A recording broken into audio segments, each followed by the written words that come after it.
Hello, my friends, and welcome back. Thank you very much for being with me again today.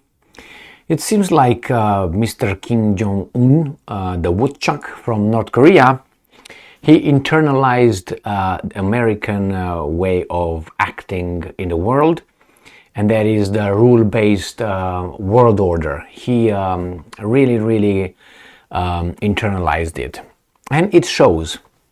He's showing off his banned missiles to the Russian Minister of Defense, Sergei Shoigu. Sergei Shoigu visits North Korea, and that is very concerning for the Americans. Not surprisingly, it's not anything, oh my god, but it seems like their militaries are getting closer, the same as they're already very close, the Russian military with the Chinese military. So Kim Jong-un does something that he says, you know what, are they banned? We don't give up. Here they are, like the Americans would do. But the Americans also want you to applaud it and show enthusiasm. Kim Jong-un here, I don't think he wants the Russian counterpart to show too much enthusiasm, but definitely he has his people show their enthusiasm for their military might. Let's see what's going on here. Sergei Shoigu, the Minister of Defense of the Russian Federation, visits North Korea because of the 70th anniversary of the end of hostilities in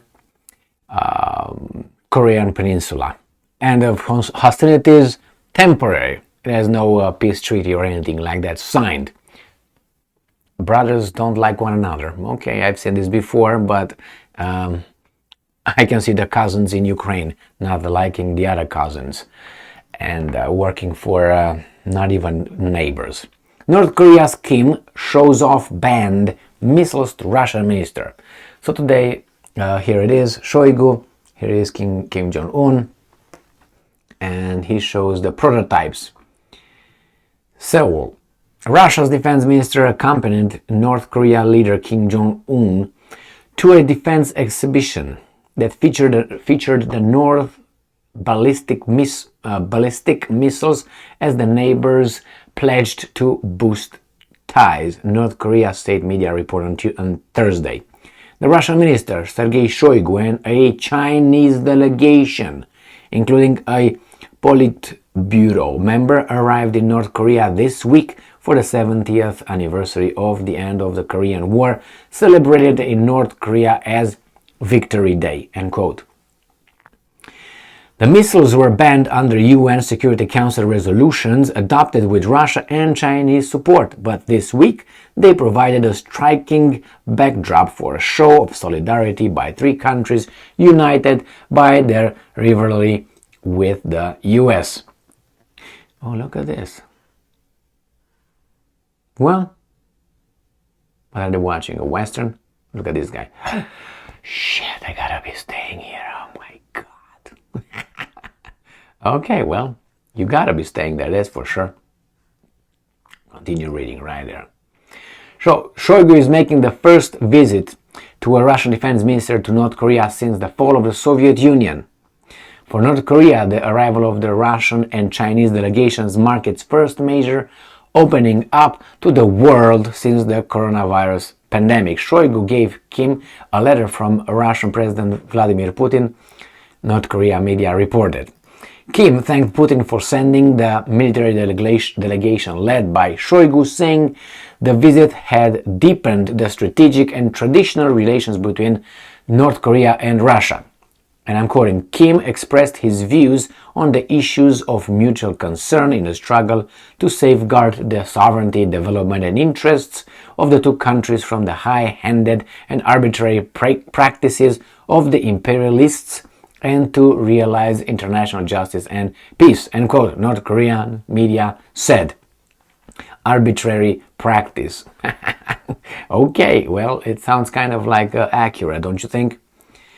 And I'm quoting, he repeatedly expressed belief that the Russian army and people would achieve big successes in the struggle for building a powerful country, end quote, it said. KCNA did not refer to the war in Ukraine, but North Korea's defense minister Kang Soon Nam, was reported as saying North Korea fully supported Russia's battle for justice, end quote, and to protect its sovereignty. So the Russia is now the victim too, I guess. Kim led Shoigu on a tour of an exhibition of new weapons and military equipment. State media photographs showed Kim and his guest at a display of some of the North's ballistic missiles in multi-axle transporter launchers. Are these the ones right here? What's this? Right here? The banned one? But why are they banned? Only for North Korea, but the Americans and some Europeans can have them? I guess. Only one analyst says Shoigu's inspection of the North Korean missile visit suggested Russian acceptance of North Korea's nuclear program. And I'm quoting, what are they going to do? Bomb them or something? You got a bigger fish to fry, so they have a common enemy. What are they supposed to do? Fight one another? And then what? Fall under the rule-based world order imposed by the arbitrary blah. I mean, are you crazy? Anyway, this is Reuters. But imagine, you're smaller and you got a big bully and you're supposed to fight with this guy when the big bully smacks you both. And then the bully and others tell you, hey, you know what, you can't have that, even though it's a UN resolution. But so many UN resolutions were violated by, with the approval of the Americans, vetoed so many times. I'm talking about the Mediterranean Sea area. Let's put it mildly. And look at the embargo on Cuba. How many UN resolutions were over there voted for the US stopping its embargo on Cuba? I know, 32 or something. And what happened with all 32? So, okay, this is when they said arbitrary, they meant arbitrary. Or invading other countries for bringing democracy and freedom. Again, arbitrary. So, I don't like these kind of things unless you say, you know what, I'm a thug, I'm going to punch you all in the face, shut up. Okay, man, we got it. But don't expect us to, you're like a rapist to the victim. Hey, you gotta show you like it, baby doll. What the hell? You're just raping me right now. So that's basically what's going on. They want to show it's the pinnacle of craziness. I don't even know what kind of term or what kind of diagnostic to bring to these kind of things. Paranoia is not. Narcissism is not. I don't know. I mean, I don't know what kind of mental or whatever disease or psychological term to use for something like this. You rape someone and you expect the rape victim to pretend, maybe really like that, be very, very enthusiastic of the services that you're providing. And then, hey, you're not showing enough satisfaction, baby doll. Well, sorry. Jesus Christ, let's move on here. So, and I'm quoting, we've come a long way from when North Korea would avoid showing off its nuclear capabilities when senior foreign dignitaries from Russia and China were in town, said Ankit Panda of the US-based Carnegie Endowment for International Peace, calling the tour remarkable, end quote. The personal tour for Shoigu, and I'm quoting, and Shoigu's willingness to be photographed with Kim in the course of this tour is evidence that Moscow is complicit with North Korea's ongoing nuclear modernization, end quote. He said, what do you expect, my friends? What do you expect?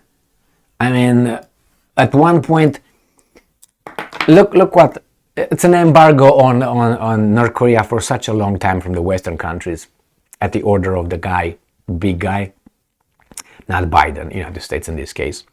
It's just, and was it a success? Limited success. They just, possibly starved the country. And the system is still in place. So maybe it becomes the time, and I'm not promoting it, when they will say, you know what, we're going to keep trying, but after all, we have to embrace North Korea in our organizations. Like we have other countries that are, I don't want to say dubious, but let's put, for instance, another country that has nuclear weapons and it's not really a strong democracy. Remember Imran Khan? Yes, Pakistan. I'm talking about Pakistan. Pakistan is still ruled from behind the scenes by the military. You like it or not, it's there. That's a pretense of democracy, where like United States of America, these guys are arresting or trying to arrest their opposition counterparts or the people that can create problems. Imran Khan received another arrest warrant from the guys in charge because the crimes he committed. The same will happen here with Trump. Similar. Pakistan, United States, the similar, yes, in everything. So look at Pakistan, look at other countries that have nuclear weapons, allegedly, and they say, no, we don't have them, but we have the program. You can't come and check it. You can't come at our facilities and check our arsenal, but we don't have it, but we have it. You know who that is? Again, go to Mediterranean Sea area. All right, but North Korea, no. If North Korea tomorrow would just take its panties down and take the skirt up and bend over, I guarantee you this guy would be all, Korea, you are our friend right here. But you're gonna do everything we tell you. But since they don't do that, they're evil right there. And besides, don't try to impose certain kind of values on another culture, another country, or another family, right? Diversity is our strength, after all, right? Weasels.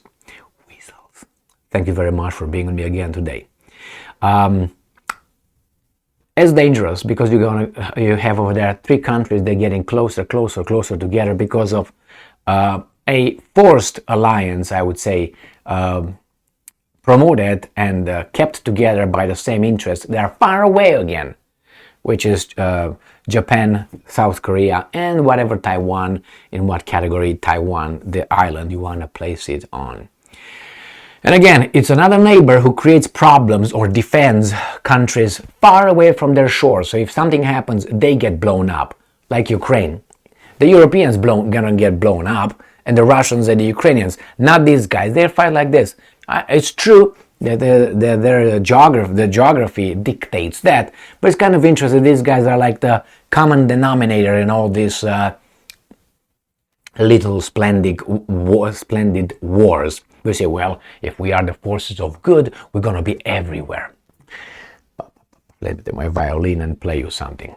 Thank you very much for being with me again today. Stay strong, stay smart, look for the truth, and be just.